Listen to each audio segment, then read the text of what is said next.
Bismillahirrahmanirrahim. Assalamualaikum warahmatullahi wabarakatuh. Alhamdulillah. Assalatu wassalamu ala rasulillah. Rabbi shrah li sadri wa yassir li amri wahlul 'uqdatam min lisani yafqahu qawli. Alhamdulillah, kita bersyukur kepada Allah Subhanahu wa taala yang telah memberikan kepada kita berbagai macam kenikmatan, terutama nikmat iman, nikmat Islam, dan nikmat kesehatan. Sehingga pada kesempatan kali ini kita kembali untuk bertalabul ilmi, dan masih banyak kenikmatan-kenikmatan yang lain yang tidak bisa kita sebutkan satu persatu. Kata Allah Subhanahu wa taala di dalam Al-Qur'an, "Wa in ta'uddu ni'matallahi la tuhsuha." Dan jika engkau menghitung nikmat-nikmat Allah, maka niscaya kamu tidak akan mampu untuk menghitungnya.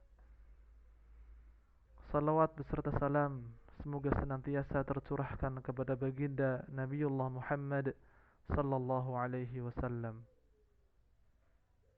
Semoga salawat dan salam juga bersambung kepada istri-istri beliau, kepada para sahabat beliau, kepada para tabi'in, tabi'ut tabi'in, dan kepada kita segenap umatnya yang memegang sunnah-sunnah beliau hingga hari akhir nanti.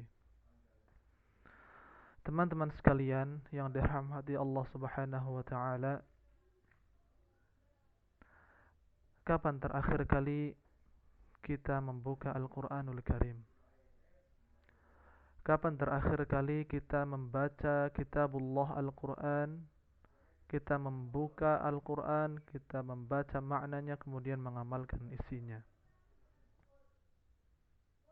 Satu-satunya mukjizat yang hingga saat ini masih kita rasakan adalah mukjizat Nabi kita Muhammad sallallahu alaihi wasallam.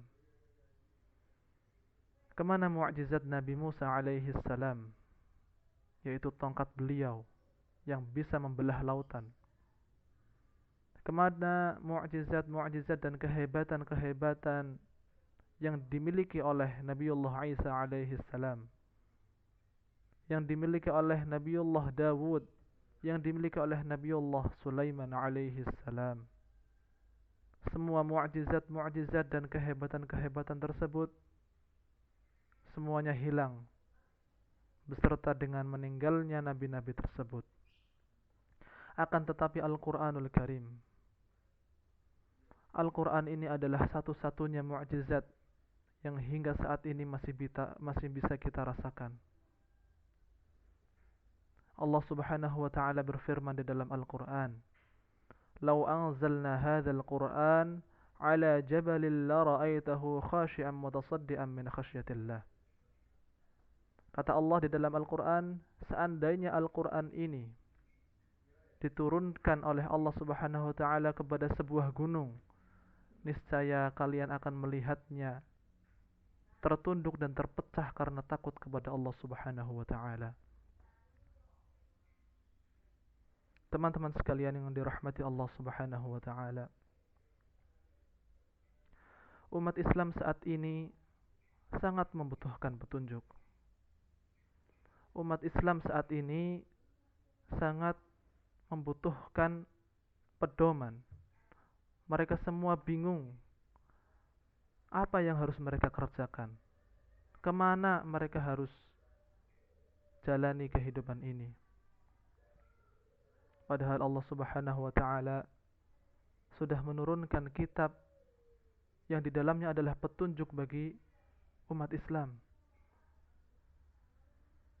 Allah Subhanahu wa taala berfirman, "Syahrul Ramadan alladzi unzila fihi al-Qur'an."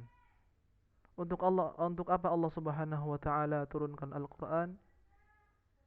Hudal linnas, sebagai petunjuk bagi manusia.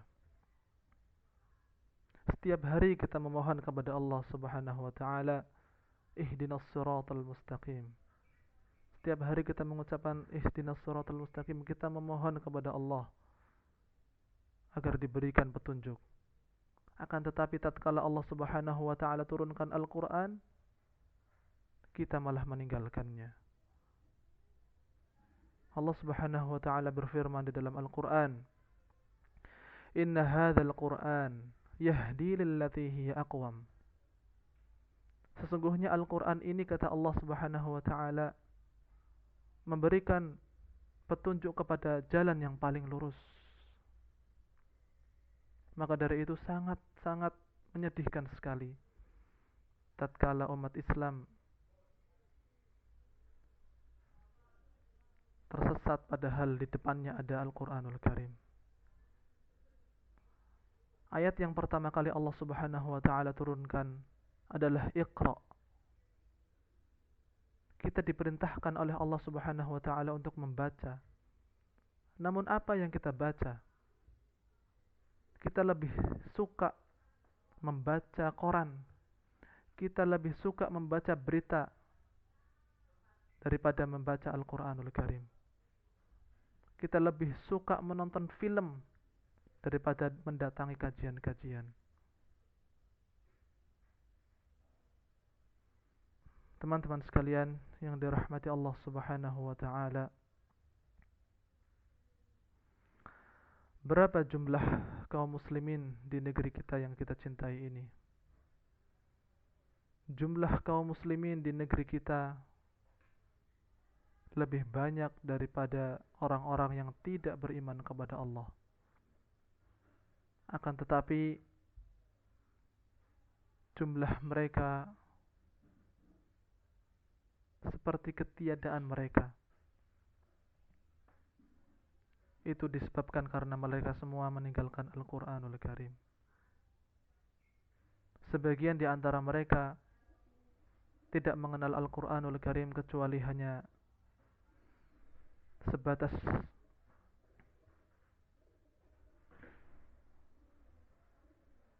pajangan di dinding rumah-rumah mereka. Sebagian di antara mereka tidak mengenal Al-Qur'anul Karim kecuali pada saat sedang sakit dan harus diruqyah dengan Al-Qur'anul Karim. Ma'asyiral muslimin rahimakumullah. Padahal Allah Subhanahu wa taala turunkan Al-Qur'anul Karim sebagai petunjuk. Teman-teman, ingatlah ketika sahabat Urwah bin Zubair bertanya kepada Ibunda Aisyah radhiyallahu anha. Apa kata sahabat Urwah? Sahabat Urwah berkata, bagaimana akhlak Rasulullah sallallahu alaihi wasallam ketika di rumah? Kemudian Ibunda Aisyah radhiyallahu anha berkata, akhlak beliau adalah akhlak Al-Qur'an.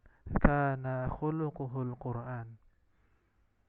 Akhlak beliau Rasulullah adalah akhlak Al-Qur'anul Karim.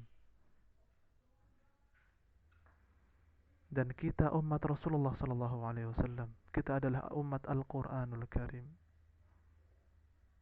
Maka dari itu, marilah kita kembali membuka Al-Qur'anul Karim.